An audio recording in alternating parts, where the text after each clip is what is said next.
बिस्मिल्लाहिर्रहमानिर्रहीम। अस्सलाम वालेकुम स्टूडेंट्स। आज हमारा टॉपिक है roles of ion channels in action potential. तो इस टॉपिक के अंदर हम दो किस्म के आयन चैनल को डिस्कस करेंगे, सोडियम वोल्टेज गेटेड चैनल्स और पोटाशियम वोल्टेज गेटेड चैनल्स के बारे में। इस पूरे लेक्चर में हम डिस्ट्रीब्यूशन ऑफ आयन चैनल्स के बारे में कि मेम्ब्रेन में क्या डिस्ट्रीब्यूशन है आयन चैनल्स की, और nature of current flow through a single channel को डिस्कस करेंगे, और वो मैकेनिज्म जिसके थ्रू आयन चैनल्स ओपन और क्लोज होते हैं। क्योंकि ये जो वोल्टेज गेटेड आयन चैनल होते हैं ये इलेक्ट्रिकल सेंसिटिव होते हैं, यानी वोल्टेज में चेंज आने की वजह से ओपन या क्लोज होते हैं।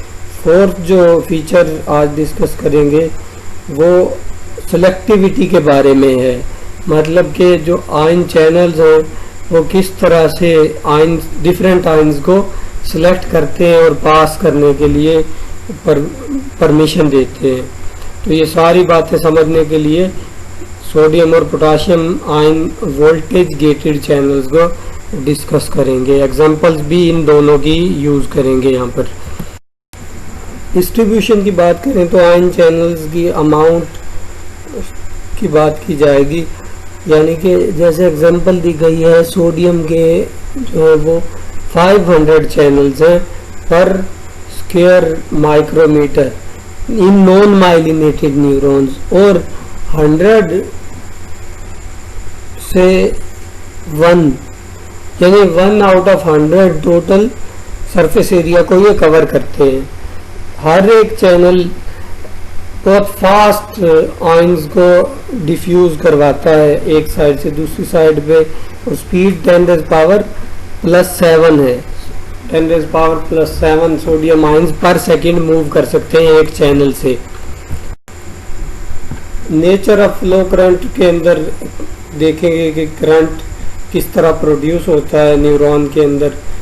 वोल्टेज जो होती है वो पोटेंशियल डिफरेंस होता है, और जो करंट होता है वो फ्लो ऑफ चार्जेस है।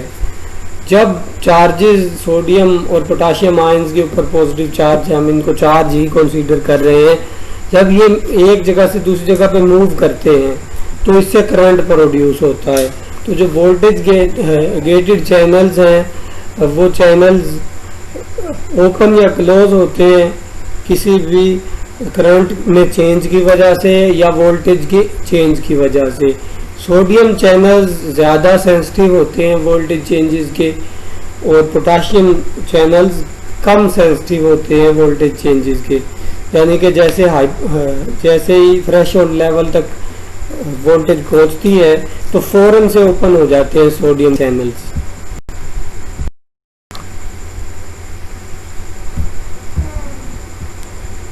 अब इस स्लाइड के अंदर हम वो मैकेनिज्म डिस्कस करेंगे सोडियम गेटेड चैनल के बारे में। अब सबसे पहले डायग्राम में जो चैनल दिखाया गया है इसमें दो गेट हैं। रेस्टिंग कंडीशन में एक एक्टिवेशन गेट जो है वो क्लोज है, और इनएक्टिवेशन गेट वो ओपन है रेस्टिंग कंडीशन में। जैसे ही स्टिमुलस आएगा, स्टिमुलस जो होगा वो इनको ओपन करेगा। स्टिमुलस का मतलब ये है यहाँ पर कि जब थ्रेशोल्ड लेवल तक वोल्टेज पहुंचेगी मेम्ब्रेन की इसके आसपास चैनल के, तो ये चैनल का जो एक्टिवेशन गेट है वो वोल्टेज में चेंज की वजह से एक्टिव हो जाएगा। अब उसकी वजह से फास्ट ओपनिंग हुई, फास्ट ओपनिंग होने की वजह से फास्ट मूवमेंट हुई सोडियम आयन्स की इनसाइड। जैसे जैसे राइजिंग फेज की बात कर रहे हैं, डीपोलराइजेशन होती जा रही है। जब डीपोलराइजेशन कंप्लीट हो जाएगी, पीक तक पहुंच जाएगा, तो उसके साथ साथ ऑटोमेटिकली इनएक्टिवेशन गेट क्लोज हो जाएगा। इनएक्टिवेशन गेट क्लोज इंट्रिंसिक होता है, मतलब इसको बाहर से स्टिमुलस की जरूरत नहीं होती, ये खुद ब खुद एक खास टाइम के बाद क्लोज हो जाता है इनएक्टिवेशन गेट। और ये क्लोज रहेगा जब तक दोबारा से रिपोलराइजेशन होने के बाद रेस्टिंग मेम्ब्रेन पोटेंशियल क्रिएट नहीं हो जाएगा। इसी वजह से जो रिफ्रैक्टरी पीरियड है उस दौरान नई इम्पल्स जनरेट नहीं होती, क्योंकि जो इनएक्टिवेशन गेट है ये ऑटोमेटिकली क्लोज होता है, ये इंट्रिंसिकली क्लोज होगा। जबकि जो एक्टिवेशन गेट होता है उसको वोल्टेज में कुछ चेंज चाहिए होता है ओपन या क्लोज होने के लिए, और जो इनएक्टिवेशन गेट है उसको वोल्टेज में चेंज नहीं चाहिए होता। अब जैसे ही इनएक्टिवेशन होगी सोडियम आयंस की मूवमेंट रुक जाएगी, और जो एक्टिवेशन गेट है अभी क्लोज मौजूद है। एक्टिवेशन गेट उस टाइम पे एक्टिवेशन गेट ओपन था, एक्टिवेशन गेट उस टाइम पे क्लोज होगा और इनएक्टिवेशन गेट उस टाइम पे ओपन होगा जब मेम्ब्रेन दोबारा से रेस्टिंग कंडीशन में आ जाएगी। मतलब कि इनएक्टिवेशन गेट की क्लोजिंग भी इंट्रिंसिक है और इसकी जो ओपनिंग है दोबारा से ये भी इंट्रिंसिक है। इसके बाद जब दोबारा से एक्टिवेशन गेट क्लोज होता है, ये एक्टिवेशन गेट जो है क्लोज होगा, इसके लिए वोल्टेज चाहिए है। ये गेट ओपनिंग के लिए भी और क्लोजिंग के लिए भी एक स्पेशल वोल्टेज चाहिए होगी इसको, क्योंकि रेस्टिंग मेम्ब्रेन पोटेंशियल पर वोल्टेज दोबारा से इसकी क्लोजिंग के लिए होगी। अब यहाँ पर जो इसकी कन्फर्मेशन है, इसके अंदर जो प्रोटीन्स के अमाइनो एसिड वगैरह मौजूद हैं उनके अंदर स्ट्रक्चरल चेंज आ रहा है, यानी यहाँ पर कन्फर्मेशनल चेंज आ रहा है प्रोटीन में, जिसकी वजह से एक्टिवेशन और इनएक्टिवेशन हो रही है। याद रखना है कि एक्टिवेशन गेट जो है वो डिपेंड करता है वोल्टेज पे और इनएक्टिवेशन गेट इंट्रिंसिक है।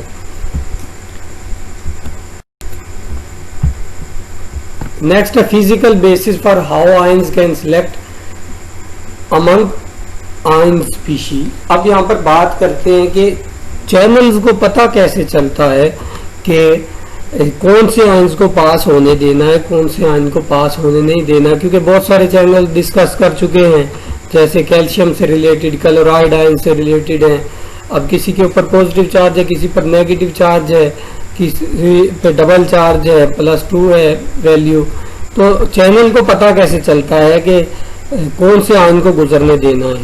तो इसके लिए कुछ हाइपोथेसिस हैं और कुछ प्रूफ भी हैं इसके, वो डिस्कस करते हैं। साइज ऑफ चैनल, अब ये तो लिमिटेशन आ गई चैनल के साइज की। अब यहाँ पर जो चैनल छोटे पोर वाला होगा, जिसमें से गुजरने का रास्ता कम होगा, वो बड़े चैनल को बड़े आयन को गुजरने नहीं देगा।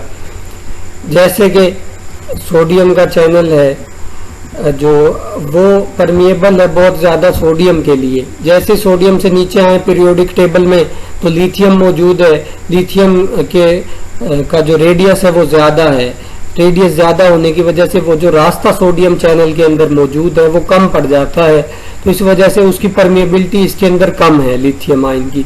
फिर इसके बाद मजीद नीचे आए लिथियम से तो पीरियोडिक टेबल में पोटाशियम आता है, तो पोटाशियम की जो परमिएबिलिटी और भी कम है, क्योंकि यहाँ पर शेल बढ़ रहे हैं और रेडियस बढ़ रहा है आयंस का।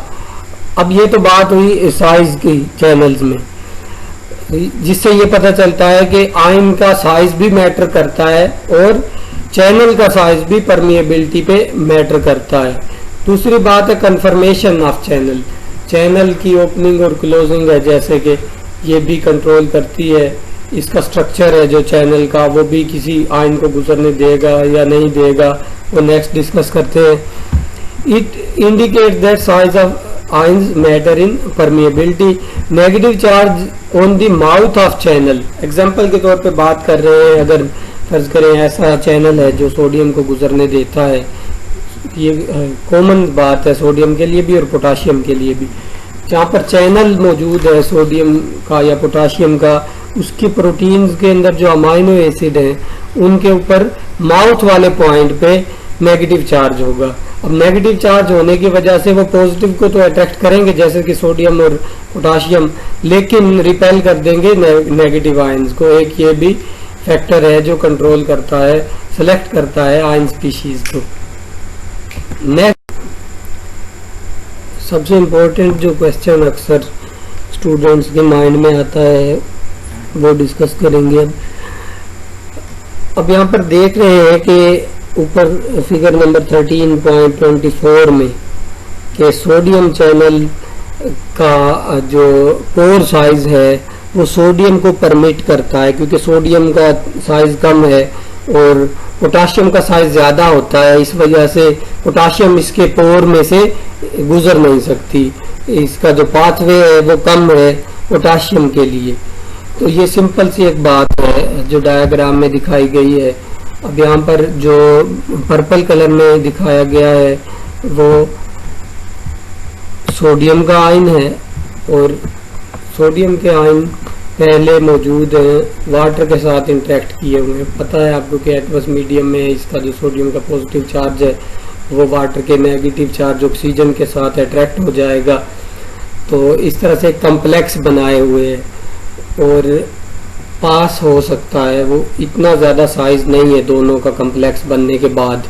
और दूसरी साइड पे डायग्राम में देखें, जो येलो कलर में नज़र आ रहा है वो पोटाशियम है, उसके साथ H2O, 2 हाइड्रोजन और 1 ऑक्सीजन रेड कलर में शो हो रहा है, जो कि कॉम्प्लेक्स बनाए हुए हैं। पोटाशियम पर पॉजिटिव चार्ज है, ऑक्सीजन पर नेगेटिव है, अट्रैक्ट हुए हुए हैं दोनों। अब दोनों का जो कॉम्प्लेक्स बना वो अच्छा खासा साइज में है, क्योंकि पोटाशियम जो है सोडियम से ज़्यादा है साइज में, इनका साइज ज़्यादा है और ये स्पोर में से नहीं गुजर सक रहे। इस वजह से कह सकते हैं कि जो सोडियम का चैनल है वो साइज की बेस पर परमेबिलिटी देता है। जितना साइज बढ़ता जाएगा परमेबिलिटी जो है कम होती जाएगी। लेकिन अब जो थोड़ा सा कंफ्यूज करने वाली बात है वो ये है कि जो पोटाशियम का चैनल है वो पोटाशियम को तो गुजरने देता है, लेकिन उसके अंदर से सोडियम क्यों नहीं गुजर सकता। सोडियम हालांकि रेडियस में भी कम है, सोडियम का साइज कम है, लेकिन पोटाशियम फिर भी पोटाशियम चैनल उसको गुजरने नहीं दे रहा। ऐसा पोर जहां से पोटाशियम तो गुजर रहा है लेकिन सोडियम नहीं गुजर रहा, उसके लिए पूरा एक मैकेनिज्म है समझने के लिए। डायग्राम में दिखाया गया है, नीचे जो डायग्राम है उसके अंदर जो सोडियम है वो वाटर के साथ कॉम्प्लेक्स बनाए हुए हैं, और पोटाशियम भी इसमें येलो कलर में दिखाया गया है, ये भी कॉम्प्लेक्स बनाए हुए हैं वाटर के साथ एक्वस मीडियम में। अब जैसे ही पोटाशियम आता है, पोटाशियम आयन के साथ क्या प्रोसेस होता है और सोडियम के साथ क्या प्रोसेस है वो नेक्स्ट डायग्राम में दिखाया गया है। अब जैसे ही अगर स्ट्रक्चर की बात करें इस चैनल के, तो यहाँ पर हमें 3 डॉट्स एक साइड पर नजर आ रहे हैं, 3 डॉट दूसरी साइड पे।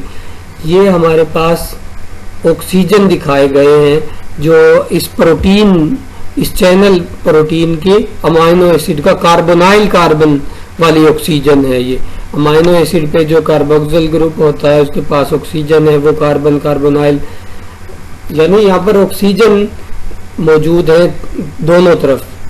डायग्राम में 2 डायरेक्शन दिखाई है, वरना एक होल इसको इमेजिन करें और होल की लाइनिंग है जो होल में इर्द गिर्द वाला एरिया है वो सारा अंदरूनी साइड से ऑक्सीजन में घेरा हुआ है, चारों तरफ से अमाइनो एसिड्स की ऑक्सीजन आकर इकट्ठी हो रही है।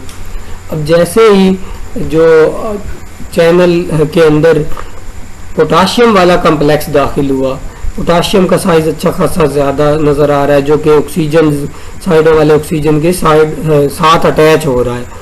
अब ऑक्सीजन क्या करेगी, पोटाशियम का साइज अच्छा खासा है, ऑक्सीजन पोटाशियम को अट्रैक्ट कर लेगी और वाटर के मॉलिक्यूल्स को दाखिल नहीं होने देगी, मतलब रिप्लेस कर दिया वाटर के मॉलिक्यूल्स को और अपने साथ इसको अट्रैक्ट कर लिया और बाद में इसको पास आउट कर दिया। अब नेक्स्ट अगर सोडियम आता है इसी के अंदर, सोडियम भी वाटर मॉलिक्यूल के साथ कॉम्प्लेक्स बनाए हुए, लेकिन सोडियम का साइज कम है। देखने में तो ऐसा नजर आता है कि सोडियम गुजर जाएगा इसमें से, लेकिन सोडियम नहीं गुजरेगा क्योंकि ये वाटर मॉलिक्यूल को नहीं गुजरने देगा। वाटर मॉलिक्यूल से सेपरेशन तब होगी जब इसका साइज इतना ज्यादा हो कि ये इन ऑक्सीजन की तरफ अट्रैक्ट हो जाए, जो ऑक्सीजन हमें इसकी चैनल की वाल्स में नजर आ रही है। इसका साइज इतना नहीं है कि ऑक्सीजन इनको अट्रैक्ट कर ले। और ये बहुत इंपॉर्टेंट और कॉन्सेप्चुअल बात है, अक्सर ये क्वेश्चन माइंड में आता है कि ऐसा चैनल, क्या प्रॉपर्टी है चैनल की जिसमें से पोटाशियम तो गुजर सकता है लेकिन सोडियम नहीं गुजर सक रहा, हालांकि सोडियम का रेडियस कम है, तो ये वो रीज़न है कि जो सोडियम का साइज कम होने की वजह से उससे वाटर मॉलिक्यूल सेपरेट नहीं हो पा रहा, क्योंकि जो ऑक्सीजन है वो इसको अट्रैक्ट नहीं कर पा रही इतनी स्ट्रोंगली। अट्रैक्ट होगा तब ये सेपरेट होगा वाटर के मॉलिक्यूल से। और इस बुक का आंसर भी जो इस टॉपिक का आंसर भी है वो भी मेम्ब्रेन से रिलेटेड जो चैप्टर्स हैं मॉलिक्यूलर बायोलॉजी की बुक्स, उन्हीं के अंदर से मिलेगा सारा। Channel localization and blockers, last जो एक्स्ट्रा डिस्कशन है इस टॉपिक से रिलेटेड, इसके अंदर कुछ एक ब्लॉकर की बात करेंगे जो सोडियम वोल्टेज गेटेड चैनल को ब्लॉक करता है। अक्सर मेडिसिन वगैरह में भी यूज़ होता है और इसी तरह का जो केमिकल है, और यही केमिकल कुछ फिश भी प्रोड्यूस करती हैं, ऐसी फिश जो दूसरे प्रे को पैरालाइज करती हों। अब वहाँ पर पैरालाइज करने के दो मेथड हैं, या तो वोल्टेज लगाई जाए डायरेक्ट, या कोई ऐसा केमिकल इंजेक्ट किया जाए बॉडी में जो कम्युनिकेशन को रोक दे। अब यहाँ पर टेट्रोडोटॉक्सिन एक केमिकल है TTX, जो कि सोडियम वोल्टेज गेटेड चैनल्स को ब्लॉक कर देता है और सारी इम्पल्स जो है, सारी फंक्शनिंग है जो न्यूरॉन की, वो रुक जाती है। अब इसका एक और यूज़ भी है न्यूरोलॉजी में, जो कि सोडियम चैनल्स को लोकेट करना, कि कितनी अमाउंट में सोडियम चैनल्स मौजूद हैं और किस जगह पर मौजूद हैं ये मेम्ब्रेन के, और किस जगह पर नहीं मौजूद। उसके लिए रेडियो लेबल्ड टेट्रोडोटॉक्सिन यूज किया जाएगा और ये जाकर बाइंड हो जाएगा सोडियम चैनल्स के साथ। ब्लॉक करने के लिए ये बाइंड होगा सोडियम चैनल के साथ। बाद में जो रेडियोग्राफ बनाएंगे उस पर नजर आ जाएगा कि किस जगह पर सोडियम चैनल्स मौजूद हैं और किस जगह पर नहीं है।